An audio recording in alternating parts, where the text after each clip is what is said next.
فالآن باشروہن وابتغوا ما کتب اللہ لکم وکلوا واشربوا، اب سحری کا حکم آ گیا، وکلوا واشربوا حتی یتبین لکم الخیط الابیض من الخیط الاسود من الفجر، اور کھاتے رہو اور پیتے رہو یہاں تک کہ تمہارے لیے فجر کے وقت کے اعتبار سے سفید ڈوری سیاہ ڈوری سے بالکل علیحدہ ہو جائے۔ اصل میں اس کو بعض صحابہ نے تو سمجھا کہ یہ لغوی معنی اس کے لیے کہ آپ اپنے تکیے میں ایک سفید دھاگا رکھ لیا ایک کالا رکھ لیا، اور دیکھتے رہتے تھے، جب یہ سفید اور کالا علیحدہ علیحدہ نظر آنے لگے تو پھر روزے کا رکھنے کا وقت شروع ہو چکا اور اب کھانا پینا بند کر دیا جائے۔ فرمایا گیا یہ مراد نہیں ہے، یہ جب پاؤں پھٹتی ہے تو اس کے اندر ایک سفید سی لکیر جو ہے افق کے اوپر آتی ہے، یہ ہے مراد، کہ وہ جو سفید لکیر ہے وہ ظاہر ہو جائے اور وہ رات کے اختتام کا گویا کہ ایک اعلان اور علم بن جائے۔ تو وَكُلُوا وَاشْرَبُوا، اب اس کی جو ہے بڑی تاکید کی گئی ہے، تسحروا فإن فی السحور برکۃ، سحری ضرور کیا کرو، اور یہ در حقیقت برکت کا ذریعہ ہے۔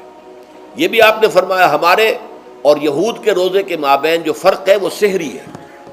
یہ سحری چونکہ روزہ جو ہے وہ فجر سے لے کر اور غروب آفتاب تک ہے، طلوع آفتاب سے نہیں، فجر سے، جبکہ وہ سپیدہ سحر جس کو ہم کہتے ہیں نمودار ہو جائے۔ طلوع آفتاب تو ابھی 1.5 گھنٹے بعد ہوگا کہیں جا کر، لیکن اس وقت جو ہے روزہ شروع، غروب آفتاب پر ختم۔ اس حوالے سے اس سے پہلے کھانا پینا، اور اس میں بھی فرمایا گیا کہ بعض لوگ بہت زیادہ احتیاط کرتے ہیں، وہ صحیح نہیں ہے، اس لیے کہ فجر کے لیے اذان جب دیتے تھے تو اس میں بعض حضرات ذرا جلدی کرتے تھے۔ حضور نے فرمایا کہ نہیں، دیکھو یہ ذرا جلدی کر دیتے ہیں،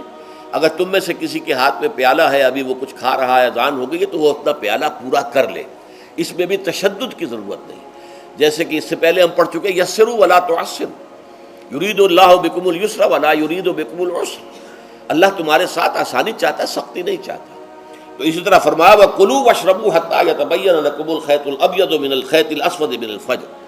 ثُمَّ أَتِمُّوا الصِّيَامَ إِلَى اللَّيْلِ، پھر اب روزے کو پورا کرو رات تک۔ إِلَى اللَّيْلِ میں پھر بڑی بحثیں ہوئی ہیں، اس لفظ کی مناسبت سے اہل تشیع اس کے قائل ہیں کہ جب کہ خوب اندھیرا ہو جائے،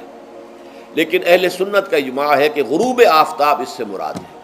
اس لیے کہ آغاز رات کا غروب آفتاب کے ساتھ ہے۔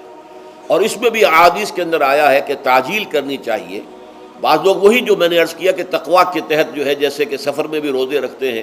یا 104 بخار کے درجے میں بھی وہ روزہ قضا کرنے کو تیار نہیں ہوتے، ایسے ہی وہ تاخیر کرتے ہیں اپنے تقوی کے حساب سے، کہیں ایسا نہ ہو، کوئی غلطی نہ ہو جائے، کہیں یہ نہ ہو جائے، کہیں وہ نہ ہو جائے، تو پھر اس کے اندر وہ افطار میں، تو آپ نے فرمایا کہ قوم جو ہے اسی وقت صحیح رہے گی جبکہ وہ افطار میں عجلت سے کام لے، یعنی سحری کے اندر بہت زیادہ جلدی کرنے کی ضرورت نہیں، اگر اذان ہو رہی ہے اس کے دوران بھی اگر کچھ کھا پی رہے ہو تو کھا پی لو، مکمل کر لو۔ اسی طریقے سے افطار کے اندر جو ہے وہ تاخیر کرنے کی ضرورت نہیں، سورج کے غروب کے ساتھ افطار کر لو۔